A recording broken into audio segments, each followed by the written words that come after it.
Este video es para resolver algunas preguntas que me hacen frecuentemente relacionadas con el tema de cómo aprendí a criar a mis hijos con un diagnóstico de TDAH o déficit de atención.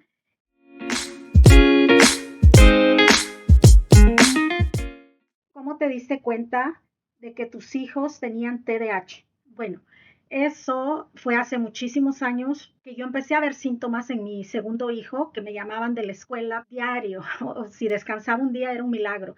Entonces yo era esa típica mamá muy estricta que ponía muchísima disciplina, entonces yo no entendía por qué mi hijo se seguía portando tan mal en la escuela, pero en la casa pues era muy inquieto. Se llegó a astillar un pie porque estaba siempre brincando demasiado, tenía mucha energía, pero viniendo de un contexto donde así son los niños, no se me hacía raro.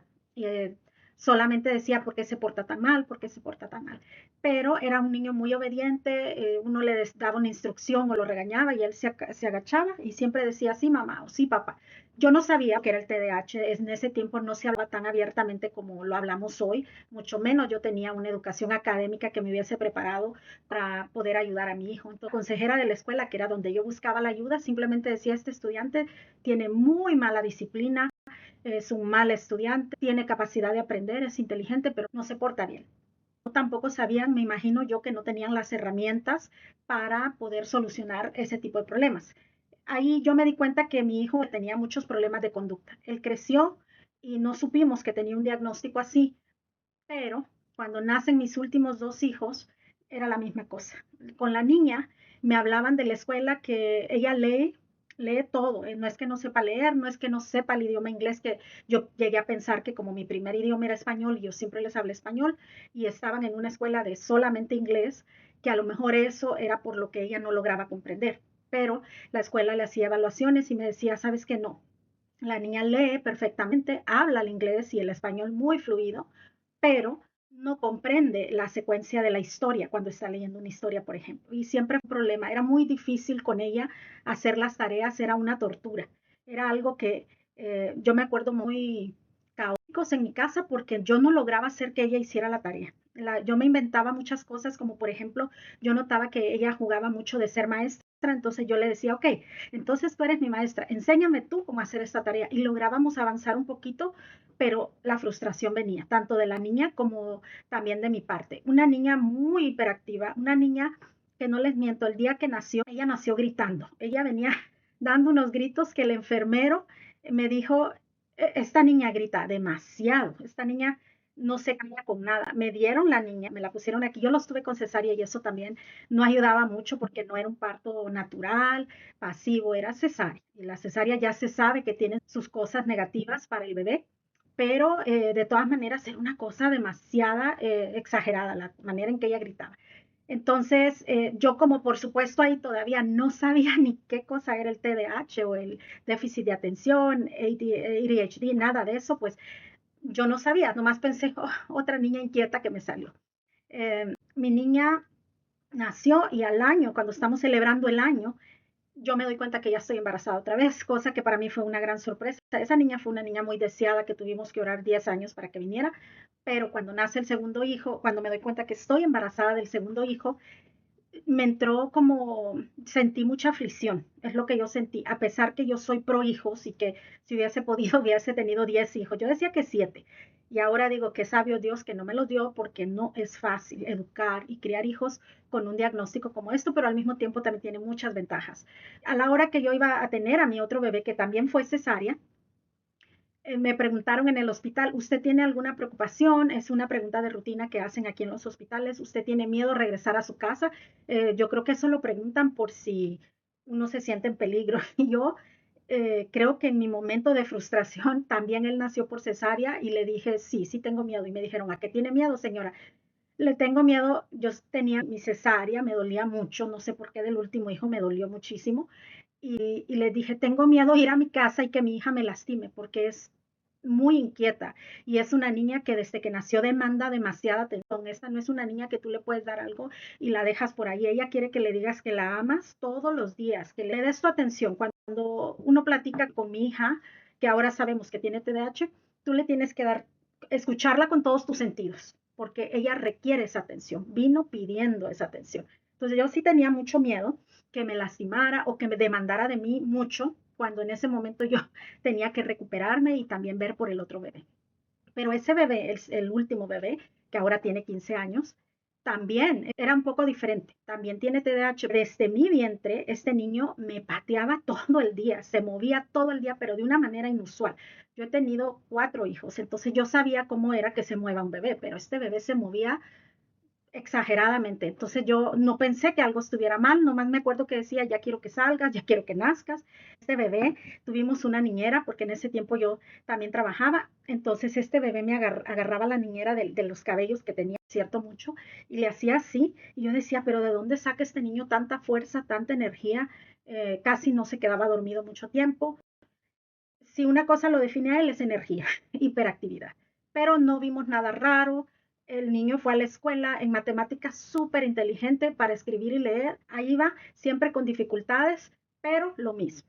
Su niño tiró algo en la cafetería. Su niño no está interrumpiendo la clase. Su niño está platicando con otros. Su niño ya está haciendo mucho ruido, no deja de moverse, no se queda quieto. Y más que mis hijos van a una escuela donde ahora ha cambiado mucho, pero en aquellos tiempos no querían que se hablaran, les ponían lo que llaman ellos un bobo en la boca y con las manitos aquí para que tuvieran un orden y hablaran cuando tenían que hablar y se movieran cuando se tenían que mover. Era muy complicado porque ellos no lograban hacer esa parte que requería la escuela. Entonces, ¿qué pasaba? Que me estaban llamando, su niño no se porta bien, su niño, otra vez, ellos no encajaban. Entonces, al no tener un diagnóstico, me acuerdo que he ido a la iglesia todo el tiempo de que mis hijos estaban pequeños. Yo llegué a pedir ayuda porque en la iglesia hay muchos programas. Yo pertenezco a la iglesia de Jesucristo de los Santos de los Últimos Días y ahí hay muchísimos programas destinados a cómo educar a los hijos. Entonces, yo sé que hay ahí muy buenas madres que vienen de generaciones con este tipo de sistemas y es algo que a mí me maravilló cuando yo conocí este evangelio y me gustó mucho la organización que tienen, cómo las madres no son autoritarias, de verdad tienen un sistema de disciplina que prácticamente lo tiene todo. Sin embargo, yo tratando de hacerlo, leyendo los manuales y todo, incluso yo era maestra, llegué a ser presidenta de la primaria de todo un barrio y mis hijos simplemente nunca lograban encajar. Entonces, en algún momento yo llegué a sentir que la mala madre era yo. Todos esos años me culpaba y decía, es que no lo estoy sabiendo hacer. Ya estaba estudiando psicología, ya incluso había terminado mi licenciatura en psicología, ya estaba en la maestría y todavía estos niños creciendo y nunca encajaban en ningún lado, ni en la escuela, ni en la iglesia. Íbamos a la casa del tío y brincaban de arriba abajo y al mundo en esas casas que todo el mundo era tan tranquilito, tan pasivo, pues miraban como algo raro y se culpaba, era yo. Y en mi desesperación yo también culpaba mucho a mi esposo, quien tampoco entendía, quien también tiene TDAH y yo simplemente no entendía por qué son así. Yo los llevé al doctor regular, yo los llevé a diferentes pediatras para decirles la situación. Toqué muchas puertas, incluso en la iglesia, a esas madres que tengo por amigas que son grandes madres, yo también les pedí mucha ayuda.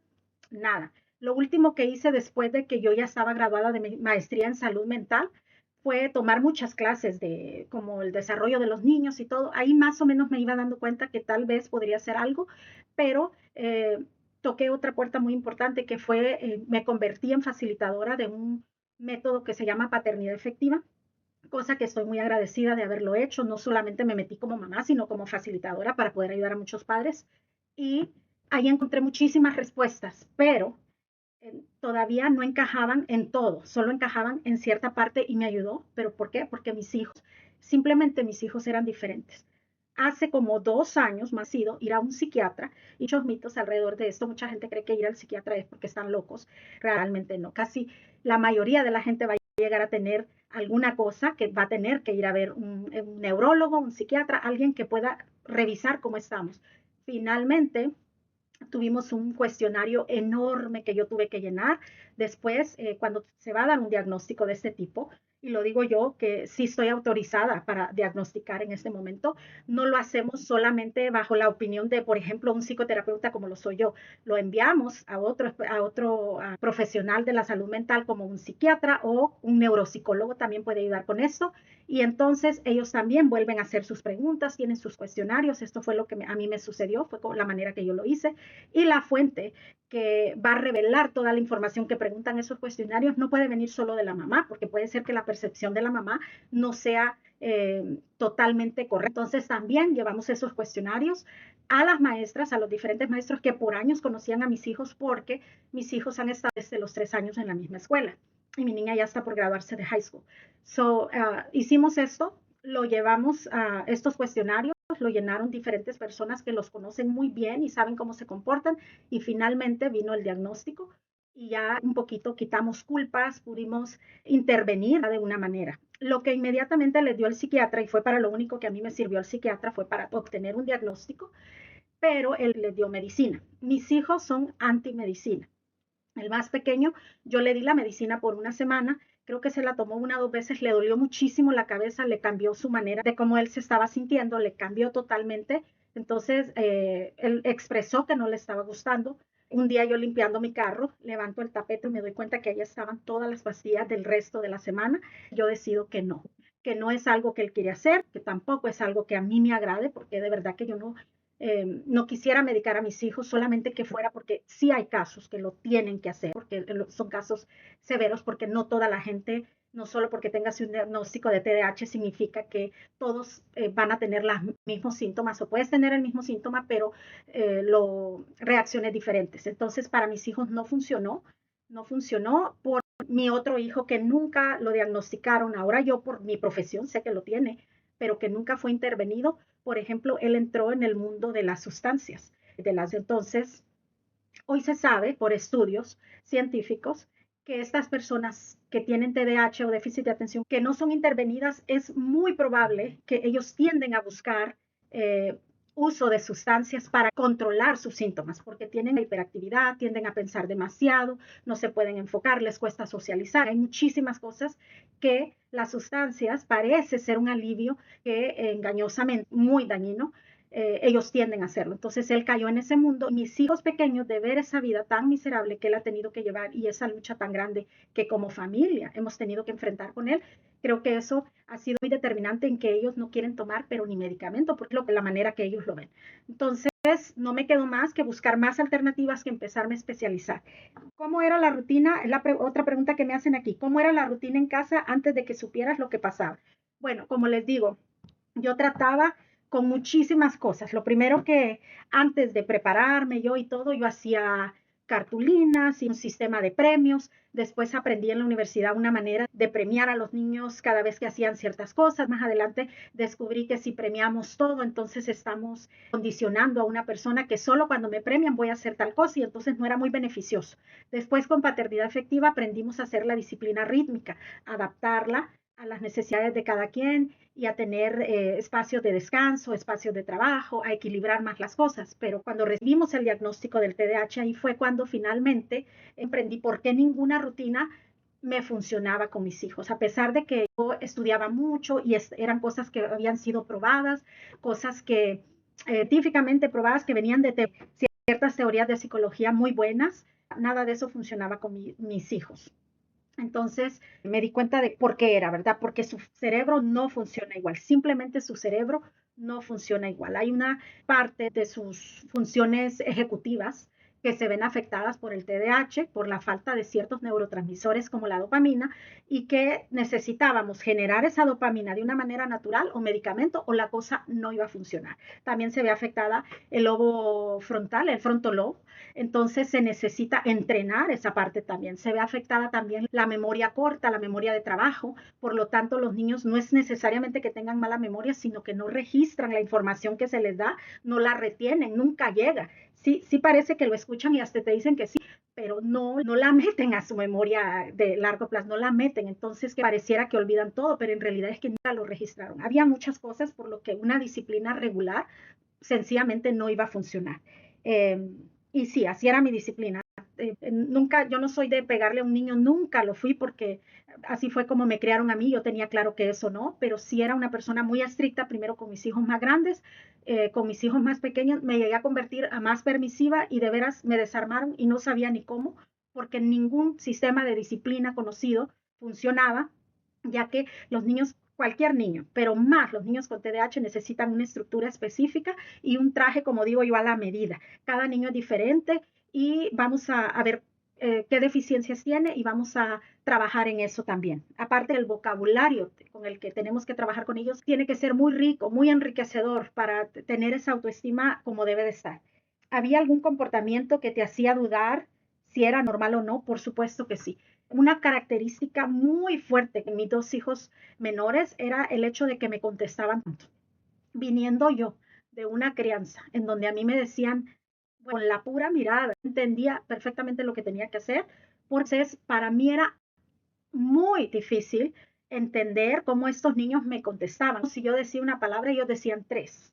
Como si yo hablaba en un tono así, ellos hablan en un tono así. Era extremadamente doloroso el no poder comprender el por qué, a pesar de mis esfuerzos, nada funcionaba. La impulsividad a la hora de contestar, que es un tema muy marcado en las personas, los niños, los adolescentes con TDAH, porque pierden esa función ejecutiva que inhibe el comportamiento, por lo tanto, ese comportamiento de parar y no actuar a hablar antes de pensar bien las cosas, para mí era muy doloroso, no comprendía por qué yo pensaba que eran groseros, que eran malcriados, que algo yo estaba haciendo mal, que yo no los estaba educando bien. Y la verdad que el TDAH o déficit de atención no es un tema de mala crianza, no es un tema de disciplina ni de conducta siquiera, sino que es de que tu cerebro funciona diferente y que el mundo realmente no está hecho para personas así. Nos toca a nosotros como padres educar desde los maestros, desde tu entorno en la iglesia, a todo el mundo, y muchas veces vas a tener que rescatar a tu hijo y sacarlo de ahí hasta que puedan entender cómo tratar a tu hijo porque tu hijo funciona de una manera diferente. Y va a ser muy importante que saques casta por tu hijo y que tu hijo llegue a ver que lo defiendes y que no lo vean como un bicho raro porque no lo es. Es una persona diferente. ¿Recuerdas un momento en el que te sentiste que algo no encajaba? Toda la vida, toda la vida. Yo tenía mucha vergüenza ir a una reunión, a una actividad en la iglesia. Yo sentía que no iba a poder controlar a mis hijos y oír esos comentarios tan hirientes de qué bárbara, no puede ni controlar a su hijo, cómo su hijo la va a dominar. Eso para mí era muy hiriente y otra vez me hacía sentir muy mala madre y yo a su vez cometía el error de criticar mucho a mi esposo, que yo tampoco sabía que él tenía un cuadro de TDAH también. Entonces, él tampoco entendía y era como una confusión total. ¿Qué te decía la gente sobre la forma en que se comportaban tus hijos? Bueno, cuando mi hijo, el segundo, que sí tiene TDAH también, llegábamos a las casas, la gente me hacía las cruces, o sea, era una cosa de ahí vienen otra vez. Era ver esas caras, sentir cómo la gente nos juzgaba demasiado. Nacen los otros dos y la misma cosa. Este niño grosero que como contesta y no se está quieto y tira cosas. Pues es que hay que educar al público también porque de veras que expectan que los niños de ahora sean niños calladitos, quietecitos, y realmente eso a veces no es posible porque cada niño es diferente y más con un cuadro así. ¿Cuáles eran las frases más comunes que escuchabas de los maestros o familiares? Este niño es un niño problema. Eh, este niño es un grosero, un malcriado, seguro lo ve, eso es lo que ve en su casa. Una vez oí una maestra en la iglesia de tantos comentarios negativos que puedo decir que por muchos años estuve enojada con ciertas personas en mi iglesia sin decírselo a nadie, a pesar de yo comunicarles, oye, mi hijo tiene un problema de hiperactividad, no les importaba. Pero escuchar un comentario muy hiriente que parece inofensivo, pero para mí fue muy hiriente. Dijo, haz de que estás viendo al papá, porque mi esposo al tener TDAH también es impulsivo al hablar, también interrumpe cuando está uno hablando y yo también tengo síntomas de eso. Eso fue muy hiriente porque mi hijo siempre está hasta el día de hoy, yo soy su maestra también en iglesia, pero siempre se está moviendo. Y sí te pone atención, porque él tiene esa peculiaridad, que él sí pone atención, pero pareciera que no está poniendo. A la hora que tú preguntas, él sabe la respuesta, porque él tiene un coeficiente intelectual alto. El problema es la hiperactividad en él. Y la niña está así, pero ella sí se va para otro lado, pero si el tema le importa, si la maestra de veras hace lo que tiene que hacer o el maestro para agarrar la atención de ella es la típica preguntona y también es un tema de impulsividad. En la escuela yo llegué a oír muchísimo las frases, el niño problema y viene ese niño otra vez, ay, no lo queremos llevar a los paseos. Mis hijos nunca iban a los paseos porque pensaban que eran mal portados y que era mejor no llevarlos, se los evitaban. A pesar que sabían maestras que podían ver lo bueno en ellas, Yo llegué a ir a paseos con ellos. Me acuerdo que fui a un paseo con mi hijo y una mamá dijo, este es el niño problema y no se dio cuenta que yo era la mamá. La maestra, que era una muy buena maestra, que pudo ver cualidades en mi hijo, le dio más premios porque él se los ganaba en matemáticas y en muchas cosas. Le dice, ella es la mamá y la mujer se puso de todos colores y ni modo, toca lidiar con eso. Yo no tenía la educación que hoy tengo, ni la madurez que ahora tengo para nomás haberle dicho, no te preocupes, entiendo que pienses así. Yo tampoco entendía. Entonces me acuerdo que nada más la miré y me retiré, porque era constante esos comentarios tan hirientes. Eh, ¿Cómo te sentías cuando los métodos tradicionales de crianza no funcionaban? Mala madre. O sea, yo siempre me eché la culpa yo y siempre decía, tú no das una, tienes todo el material, compraste tal curso, te metiste a esta certificación, tienes este diplomado y tú no das una. Eres tú la desorganizada, eres tú la que no sabes cómo. Es lo que les puedo decir. También culpar mucho a mi esposo era algo muy recurrente y que ahora me duele mucho y que siempre le estoy pidiendo perdón por eso porque ahora sé que él no tenía la culpa, que él hace todo lo que puede, que es el mejor padre que mis hijos pudieron elegir en la vida preterrenal y que yo también elegí, ¿verdad? Como mi esposo, antes y ahora. ¿Pensaste en algún momento que el problema eras tú como madre? Por supuesto. Culpa total. Yo sentía culpa total. ¿Qué fue lo más difícil de enfrentar este diagnóstico? Lo más difícil, pues fueron muchísimas cosas. Primero, pasar la etapa de aceptación, de entender que mis hijos no eran como todos los demás, que mis hijos eran diferentes porque normales sí son, ¿verdad? Todas las personas son normales, pero que teníamos que hacer muchas cosas que a lo mejor otras familias no tienen que hacer para que ellos puedan encajar en un sistema o por lo menos vivir una vida normal. Mm, ¿Hubo alguna señal clara que te hizo buscar ayuda? Sí, sí, la impulsividad y también que ellos tienen claro que van a ir a la universidad y pues si no hacemos algo, si no intervenimos, eso no iba a pasar. También sus sentimientos. Creo que en otro segmento yo les voy a hablar un poco más porque tengo muchas más preguntas que me mandan, pero hay mucho que hablar de este tema.